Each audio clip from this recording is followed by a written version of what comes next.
माननीय प्रदेश अध्यक्ष समाजवादी पार्टी, माननीय राष्ट्रीय अध्यक्ष जी प्रमोद त्यागी जी और हमारे साथीगण, डॉक्टर राम मनोहर लोहिया की जन्म तिथि के पहले दिवस को ये हर्ष का विषय है कि हमारे वरिष्ठ नेता श्री प्रमोद त्यागी द्वारा रचित पुस्तक का विमोचन माननीय राष्ट्रीय अध्यक्ष जी करना जा रहे हैं। उस पुस्तक का नाम है कुंती अंतर कथा। मैं रोहन जी से निवेदन करता हूं कि पुस्तक ला के माननीय राष्ट्रीय अध्यक्ष जी लोकार्पण करा लें। हमारे प्रेस के साथीगण, माननीय प्रदेश अध्यक्ष समाजवादी पार्टी, माननीय राष्ट्रीय अध्यक्ष जी प्रमोद त्यागी जी, राम मनोहर लोहिया की जन्म तिथि के पहले दिवस को ये हर्ष का विषय है कि हमारे वरिष्ठ नेता श्री प्रमोद त्यागी द्वारा रचित पुस्तक का विमोचन माननीय राष्ट्रीय अध्यक्ष जी करना जा रहे हैं। उस पुस्तक का नाम है कुंती अंतर कथा। मैं रोहन जी से निवेदन करता हूं कि पुस्तक ला के माननीय राष्ट्रीय अध्यक्ष जी लोकार्पण करा लें।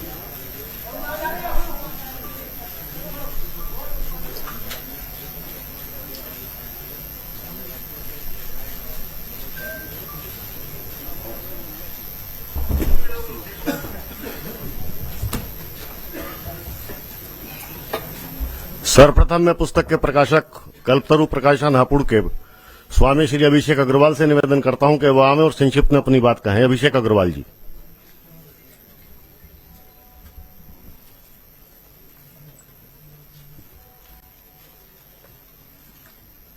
नमस्ते सभी अतिथिगण, स्पेशली माननीय अखिलेश जी, नमन। मैं सबसे पहले एक प्रकाशक के तौर पर उत्तर प्रदेश की पुस्तक संस्कृति के बारे में बात करना चाहूंगा। मैं आपको ये बताना चाहूंगा कि पहले हमारे उत्तर प्रदेश में एक संस्था हुआ करती थी जिसको हम पुस्तकालय प्रकोष्ठ के नाम से जानते थे, जो हर साल उत्तर प्रदेश की जितनी भी लाइब्रेरीज हैं, पुस्तकालय हैं, उनके लिए पुस्तकें खरीदा करती थी। शायद उस पुस्तकालय प्रकोष्ठ की स्थापना माननीय नेताजी के हाथों ही हुई थी, लेकिन पिछले 8 वर्ष से उस प्रकोष्ठ के अंदर बजट्स आते हैं, खत्म होते हैं, क्या होता है नहीं मालूम है, लेकिन एक भी पुस्तक की कोई खरीद नहीं हुई है। और हम सभी प्रकाशक, स्पेशली जो प्रकाशक उत्तर प्रदेश में काम कर रहे हैं, वो इस समय शासन की तरफ से जो पूरा एक पुस्तक विमुख संस्कृति चल रही है, उसको लेकर के बहुत टेंशन में है। सरकार के खिलाफ मत बोलो। नहीं सर, सॉरी, मैं सरकार के खिलाफ नहीं कह रहा हूँ। सरकार के खिलाफ मत बोलो, FIR दर्ज कर देंगे। सर मैं प्रकोष्ठ के बारे में बोल रहा था। बोलिए सरकार के खिलाफ। जी। अब सबसे पहले मुझे ये जानकारी नहीं थी कि ये सरकार के खिलाफ बोलेंगे।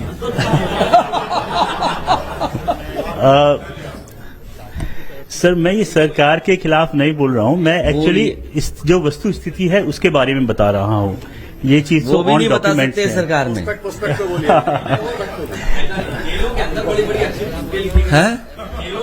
नहीं, वो तो आप सहयोग मदद करोगे। जब जेल जाएं तो हम सब लोग मिलने चलेंगे। अब नहीं, बोलिए, कोई दिक्कत नहीं। अब मैं इस पुस्तक के बारे में बात करता हूँ। सबसे पहले तो ये पुस्तक क्यों, जब ये किताब मेरे पास आई थी प्रकाशन के लिए, तो इसका नाम है कुंती अंतर कथा। तो सबसे पहले प्रमोद जी की ये किताब है, महत्वपूर्ण किताब है, उनकी वर्षों की इसमें श्रम लगा हुआ है, लेकिन मेरे को सब्जेक्ट लाइन देख करके बड़ी निराशा सी हुई। मुझे लगा कि कुंती जिस चरित्र के बारे में वेद व्यास जी, महाभारत लिखा हुआ है, लोगों ने टीवी सीरियल्स में हर चीज के अंदर वो कुंती से परिचित हैं, तो ऐसे में उसके ऊपर एक नई किताब की क्या आवश्यकता है। पर उसके आगे शब्द जुड़ा हुआ था अंतर कथा, तो एक रुचि बनी और इस किताब को हमने इस पे काम करना शुरू किया। और निश्चित ही ये किताब कुंती के जीवन के संघर्षों का तो बयान करती ही है।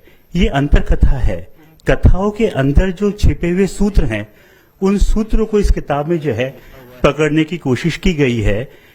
और इस किताब के अंत तक आते आते ये स्पष्ट हो जाता है कि वो सभी अपने अन्याय के खिलाफ प्रतिकार करते हुए वो अंत में सत्ता तो हासिल करती हैं, वो जीतती जरूर हैं, लेकिन वो जीतने के बाद का जो खालीपन है और उसके अंदर जो जिन कहीं ना कहीं जिन नैतिक सूत्रों से वो पलायन करती हैं, उसकी जो व्यर्थता है, उसका जो अनुभव है, वह इस किताब को एक बहुत ही दिलचस्प और एक खास किस्म का आख्यान बना देता है।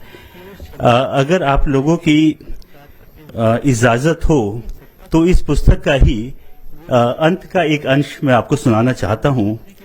समय और इतिहास किसी को क्षमा नहीं करता, बहुत निर्दय होकर विवेचना करता है प्रत्येक कृत्य की।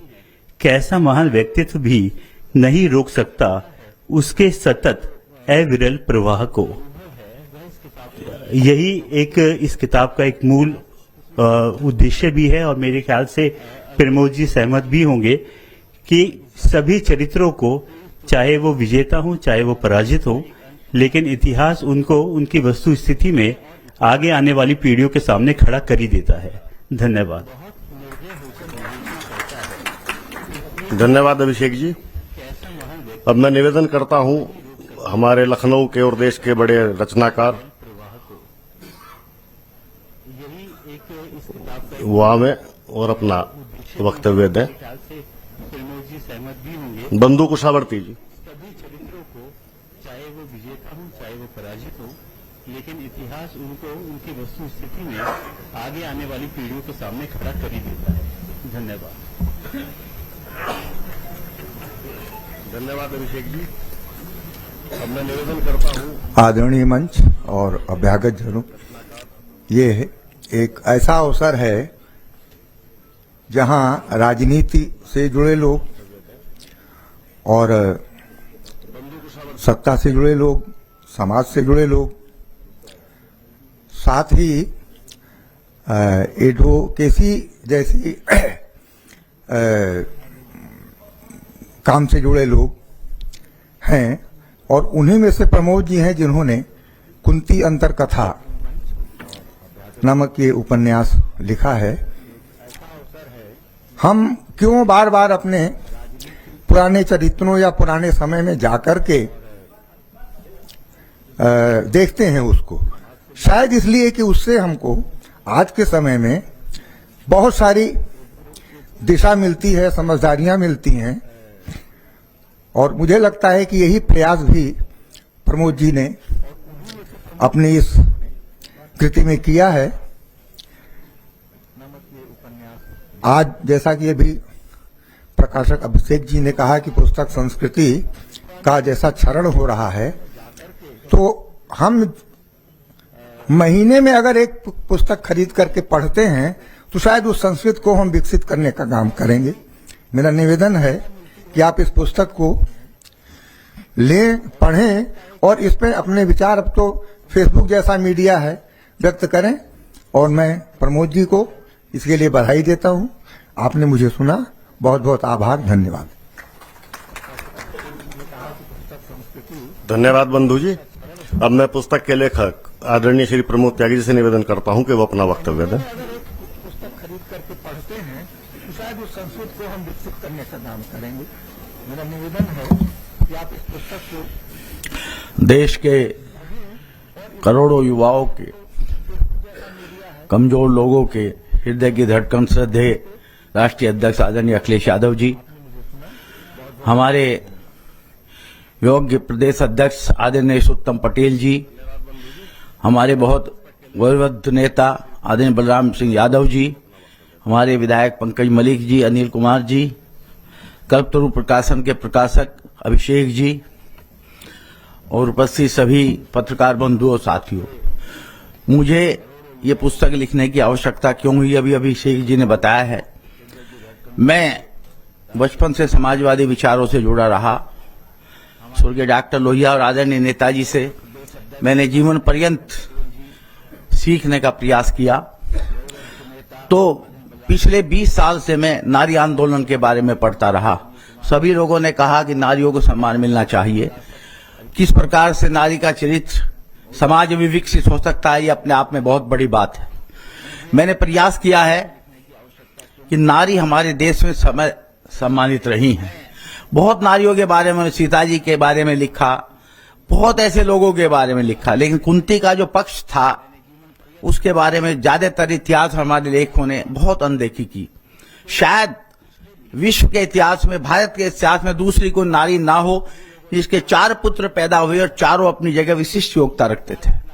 कर्ण हो, युधिष्ठिर हो, भीम हो और अर्जुन हो, शायद विश्व में ऐसी माता ना हो।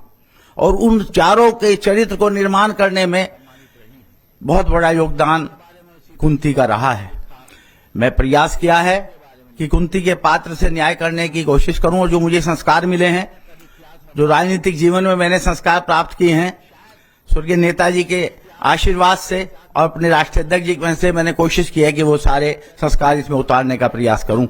मैं 2 लाइन इसमें जरूर पढ़ूंगा जो प्रकाशक जी ने उसमें रखी भी है। मानव परिस्थितियों का दास होता है, परंतु अपने कौशल, चातुर्य, बुद्धि और विवेक द्वारा भविष्य के गर्भ में झांककर परिस्थितियों को नूतन दिशा देने वाले ही महामानव की सेवा में अभिहित होते हैं और होते रहेंगे। उसी प्रकार का जीवन कुंती ने जिया है, और मुझे विश्वास है जिन लोगों तक ये मेरा प्रयास पहुंचेगा वो अवश्य महसूस करेंगे कि माँ का क्या रिश्ता होता है।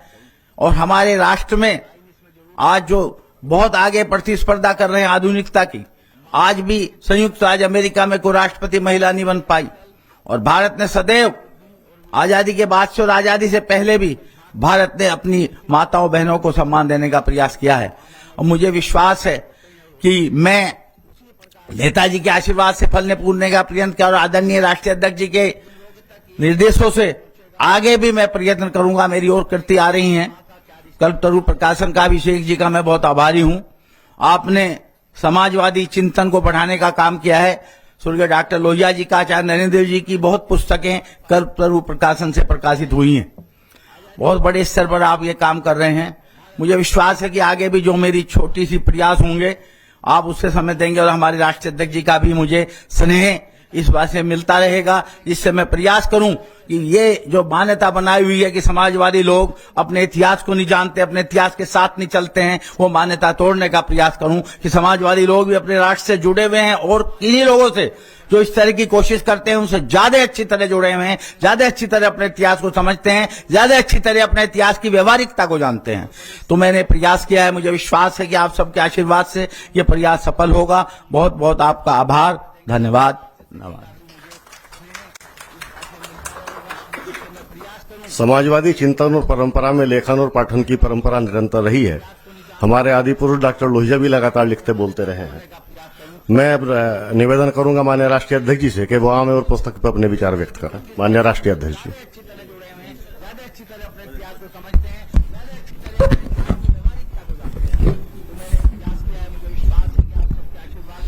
मैं संचालन महोदय का धन्यवाद देता हूं, और उन्होंने कहा कि पुस्तक पे हम विचार रखें। कभी कभी हम लोगों को दूसरे के फील्ड में नहीं खेलना चाहिए। मैं सबसे पहले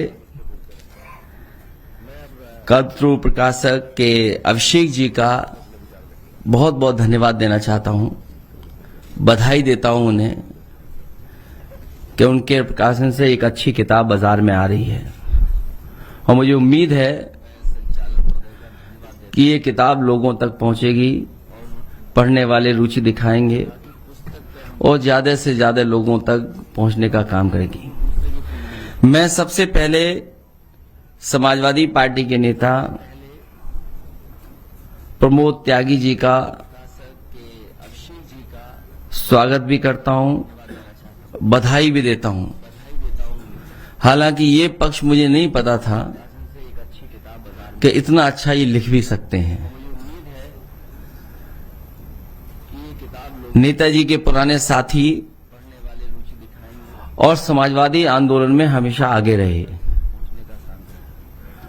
जब कभी वेस्टर्न यूपी की कोई बात रही होगी, नेताजी हमेशा ये कोशिश करते थे कि प्रमोद त्यागी जी की राय क्या है,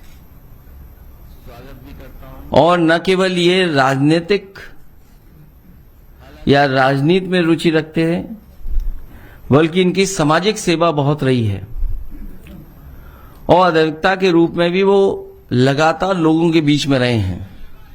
शायद लॉन्गेस्ट समय इन्होंने एज ए अध्यक्ष समय गुजारा होगा। कई बार अध्यक्ष रहे, समय समय पर अध्यक्ष रहे, चुनाव भी लड़े और जीतने के करीब पहुंच करके जीत नहीं पाए। ये कई प्रतिभाएं इनके अंदर छिपी है। मैं बधाई देता हूं कि एक अच्छी किताब कुंती की आत्मकथा लिखी है। एक अपना पक्ष क्या है, जो इमेजिनेशन है या जो लेखक है क्या सोचता है, वो उन्होंने रखा है। मैं समझता हूं कि जो हम और आप लोग समय समय पर पढ़े हैं, कई लोगों ने कई तरीके से लिखा है। इधर हमारी विधानसभा में राष्ट्रकवि रामधारी सिंह दिनकर जी की बहुत चर्चा रही। उन्होंने भी एक पक्ष लिखा है। कुंती और कर्ण की जो बातचीत हुई है उसके बारे में उन्होंने भी लिखा है। और समय समय पर पॉलिटिकल लोग अपनी आइडियोलॉजी के हिसाब से, अपनी सोच और समझ के हिसाब से कुछ न कुछ नया निकालते हैं। जहां मुझे उम्मीद है कि लोग प्रमोद त्यागी जी की ये कुंती की आत्मकथा को पढ़ेंगे, वहीं लोहिया ने कभी द्रौपदी और सरस्वती के बारे में बहुत अच्छी किताब लिखी थी।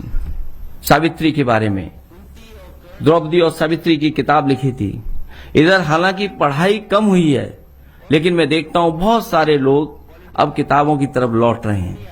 जब से ये व्हाट्सएप और अननेसेसरी इंफॉर्मेशन पहुंच रही है, मुझे उम्मीद है लोग किताबों की तरफ लौटेंगे। जैसा कि हमेशा कहा गया है कि किताबों से अच्छा कोई मित्र नहीं होता, और किताब से जितना लगाव बढ़ेगा लोगों का, मैं समझता हूं उतना समाज आगे बढ़ेगा। मैं एक बार फिर प्रकाश जी का धन्यवाद देता हूं, बधाई देता हूं कि उन्होंने प्रमोद त्यागी जी की किताब को छापा है। हालांकि वो बात जो कह रहे थे वो अच्छी बातें कह रहे थे, मैंने ही उन्हें रोक दिया था। उन्हें शायद इस बात की जानकारी नहीं थी कि पोस्टर लगाने पर भी एफआईआर दर्ज हो जाती है। अगर कोई किसी के खिलाफ पोस्टर भी लगा देगा तो एफआईआर दर्ज हो जाएगी। अगर हमारा पत्रकार साथी केवल वादा पूछ लेगा कि आपने विकास के वादे किए थे, तो हो सकता है उस पर ऐसी धाराएं लग जाएं कि उसे जेल में रहना पड़े। मुझे खुशी है कि उन्होंने इस तरह बताया। मैं जरूर बजट में देखूंगा कि इधर तो बजट ही नहीं खर्च हुआ और आपने जानकारी दी कि बजट ही खत्म कर दिया। मैं आपको एक बार फिर बधाई देता हूं। और साथ ही साथ हमारे आरिफ बैठे हैं, इनको कौन नहीं जानता। इन्होंने जो सारस के साथ मित्रता दिखाई और सारस की जो सेवा की, उसका परिणाम यह हुआ कि सारस इनका मित्र बन गया। ये कम देखने को मिला होगा कि एक सारस किसी आदमी के साथ ऐसा रहने लगे और उसका व्यवहार बदल जाए। और स्वाभाविक है कि इन्होंने सेवा की उसकी, और उस समय जब वो चोटिल था, चोट लगी थी, उसको टांग टूट गई थी, सारस की सेवा की, साथ साथ मित्रता हुई। और ये तो स्टडी का सब्जेक्ट है कि सारस कैसे इनके पास रह गया, रुक गया, ठहर गया। क्योंकि सारस के बारे में बहुत सारी कहानियां हैं, बहुत सारी जानकारियां हैं।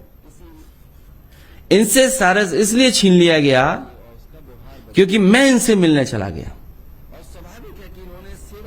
सारस इनसे छिनाए इसलिए केवल मैं इनसे मिलने चला गया, मैं इन्हें बधाई देने चला गया। क्या यही लोकतंत्र है? अरे लोग कुत्ते बिल्ली पाले हुए हैं।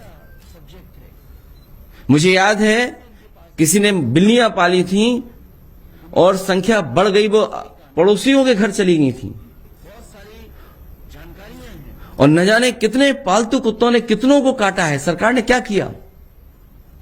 अगर सरकार सारस को छीन रही है तो सरकार को उनसे भी मोर छीन लेना चाहिए जो मोर को दाना खिला रहे थे। क्या सरकार की हिम्मत है वहां पहुंच जाने की? किसी अधिकारी की क्या हिम्मत है वहां जाए और मोर को ले आए वहां से? ये केवल इसलिए किया है सरकार ने क्योंकि सारस से और सारस को पालने वाले आरिफ से मैं मिल करके आ गया।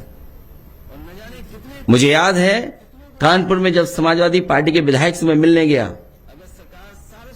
सरकार ने उसका ट्रांसफर कर दिया। आजम खान साहब या उनका परिवार इसलिए तकलीफ परेशानी में है क्योंकि वो समाजवादी है। ये अधिकारी जो अन्याय कर रहे हैं, हम तो इनसे कहेंगे अन्याय कर लो, मन भर लो, पेट भर ले, लेकिन जो ये आप काम कर रहे हो इसका क्या संदेश जा रहा है? मुझे याद है अधिकारियों ने इटावा से सारस संरक्षण के लिए एक वो बना रहे थे रिसर्च सेंटर, उसको भी छीना इन्होंने। ये न केवल आम लोगों के दुश्मन हैं, किसानों के दुश्मन हैं, ये पेड़ पंछियों के भी दुश्मन हैं। अभी जो कार्यक्रम हुआ था इन्वेस्टमेंट मीट, इन्होंने पेड़ नहीं लगाया, पेड़ों को काटा छाटा, पेड़ उड़ा करके फेंक दिए। जो गमले लगाए वो सूख गए, चोरी हो गए और बीजेपी के लोग ही चोरी कर ले गए। ये जितने गमले चोरी हुए सब बीजेपी के लोग चोरी करके ले गए। ये सारस का संरक्षण केंद्र बन रहा था इटावा में, वो छीन लिया। सारस मित्र बनाए जाते थे, उनका मानदेय छीन लिया। बर्ड फेस्टिवल होते थे वो खत्म कर दिए इन्होंने। ये बीजेपी वालों से उम्मीद नहीं कर सकते आप कि ये पर्यावरण के लिए भी कुछ कर सकते हैं। अखबारों में पढ़ रहा हूं कि जल स्तर नीचे चला गया लखनऊ का, गोमती में न जाने कितने नाले गंदे गिर रहे हैं। ये गोमती का मैं आज भी कहता हूं, मैंने कई मौकों पर कहा कि यही मॉडल है अंतोगत्वा, आपको यही मॉडल फॉलो करना पड़ेगा। गंगा एक्शन प्लान 1, 2 या बाद में कहीं भी किसी देश में नदियां साफ हुई हैं,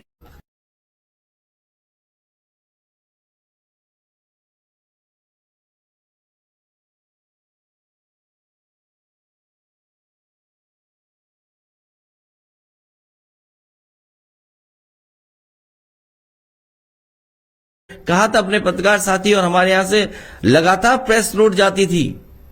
ये प्राइवेट कंपनियों को गेहूं खरीदवा रहे हैं इसलिए क्योंकि कल इन्हें मुनाफा लेना है। आप बताओ किसान का गेहूं किस कीमत खरीदा गया था, और आज आटा आप बाजार में खरीद रहे हो, किस कीमत खरीद रहे हो? ये मुनाफा किसकी जेब में जा रहा है? ये जो रिफाइंड तेल का मुनाफा किसकी जेब में जा रहा है? ये दूध महंगा हो गया, किसकी जेब में जा रहा है? ये आम लोगों के दुश्मन तो हैं ही हैं, किसानों के दुश्मन हैं। सदन में कहते हैं बताओ कि आलू खरीदेंगे, बजट में 1000 करोड़ रुपया, ये कहां गया 1000 करोड़ रुपया?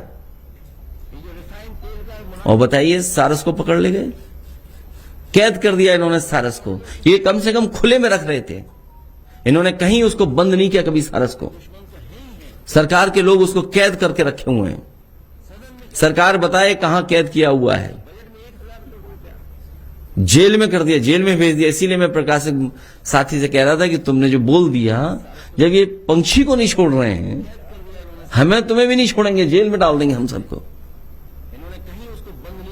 मैं एक बार फिर प्रमोद त्यागी जी को कुंती की आत्मकथा के लिए बहुत बहुत बधाई, बहुत बहुत शुभकामनाएं देता हूं। मुझे उम्मीद है कि ज्यादा से ज्यादा लोगों तक ये किताब पहुंचेगी, ज्यादा से ज्यादा लोग रुचि लेकर के इस किताब को पढ़ेंगे, किताबों के प्रति लोगों का व्यवहार और प्रेम बढ़ेगा।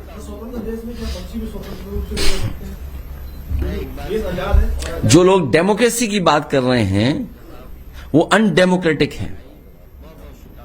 जो कॉन्स्टिट्यूशन को खत्म करने के लिए काम कर, एक एक कदम इनका कॉन्स्टिट्यूशन को खत्म करने के लिए है। योगी सरकार का 1 साल पूरा हो रहा है, योगी सरकार पार्ट 2 का। अरे जो लोग सारस को कैद कर दें उनके लिए क्या 1 साल है? और आपने सदन में नहीं देखा, सदन में नहीं देखा आपने क्या कहा उन्होंने? 56 में 46। अरे जो मुख्यमंत्री सदन में झूठ बोलता हो, योगी होके झूठ बोलते हो, संत होके झूठ बोलते हो, उनसे क्या उम्मीद करोगे कि वो सारस को खुला छोड़ देंगे? जिन्होंने अपने कार्यक्रम को इन्वेस्टमेंट मीट करने के लिए न जाने कितने पेड़ काट डाले हों। और आप लोग हिसाब किताब लगाइए, जब से ये सरकार आई है 150 करोड़ पेड़ लगा चुके हैं ये, 150 करोड़ के लगभग। और मुझे याद है, मैंने सदन में भी कहा और मैं फिर दोहराता हूं आपके सामने, मैंने जब 1000 एकड़ में पेड़ लगवाए, मैंने फॉरेस्ट के अधिकारियों से पूछा कि 1000 एकड़ में कितने पेड़ आप लगाओगे, तो उन्होंने 1 लाख, मुझे एग्जैक्ट नंबर नहीं याद है, 1,36,000 पेड़ लगाए थे उन्होंने। और आखिरी पेड़ 2 मैंने और नेताजी ने लगाए थे वहां पर। अगर 1000 एकड़ में 1,36,000 पेड़ लगते हैं तो बताओ 150 करोड़ पेड़ लगा चुके हैं। ये 150 करोड़ के लिए जमीन कहां है? इससे बड़ा झूठ और क्या हो सकता है? और ये बात अगर आपको गलत लग रही हो, आप जाइए इटावा में लाइन सफारी के सामने 1000 एकड़ में 1,36,000 के लगभग पेड़ लगाए गए थे। और ये तो 150 करोड़ लगा चुके हैं। और 1 साल की ये बात कर रहे हैं। आप लोग भी पत्रकार साथी उन्हीं के रास्ते पे चलने लगते हो। आज कितने साल हो गए सरकार को, ये बताइए? 6 साल हो गए ना। ये बताएं 6 साल का हिसाब किताब क्या है? गन्ने के किसानों का अभी भी बकाया है, आलू खरीदा नहीं जा रहा कहीं भी। जितनी भी फसलें पैदावार के लिए आय दोगुनी की बात की, ये बताएं कि किस फसल की आय दोगुनी हो गई इस महंगाई में? डीजल पेट्रोल 6 साल पहले क्या थी कीमत, आज क्या है? दूध की कीमत 6 साल पहले क्या थी, वो आज क्या है? दालों की कीमत 6 साल पहले क्या थी, वो आज क्या है? खाद की कीमत 6 साल पहले क्या थी, वो आज क्या है? और ये आंकड़े देते हैं बेरोजगारी के। ये बताएं कि कितने रोजगार दिया है इन्होंने, कितनी नौकरी मिली है?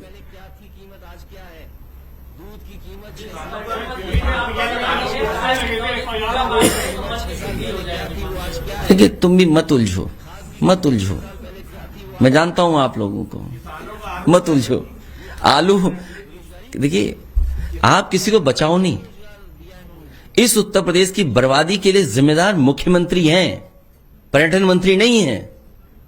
पर्यटन मंत्री कब दूसरे के साथ पर्यटन कर लेंगे पता ही नहीं आपको। पहले भी पर्यटन कर चुके हैं वो, अगर याद हो आपको, तब आप नौकरी में नहीं रहे होगे। और वो पर्यटन कब करेंगे? मैनपुरी से पर्यटन मंत्री ने समाजवादी पार्टी को जिताया, तो मैं होश ही नहीं है कहीं। अंदर ही अंदर समाजवादी पार्टी से मिला हुआ था पर्यटन मंत्री। ये बात नहीं बोलनी चाहिए थी, लेकिन बोल दें, क्या पता, हमारे पत्रकार साहब ने गुस्सा दिला दिया तो बोल दिया।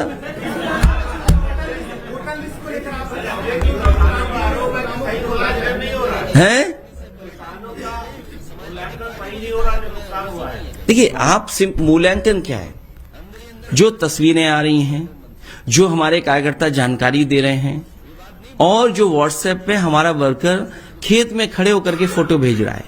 मुझे याद है, मैं कोलकाता में था, हमारे एक कार्यकर्ता ने मुझे ललितपुर में जिस तरीके से ओलावृष्टि हुई उसकी जानकारी दी।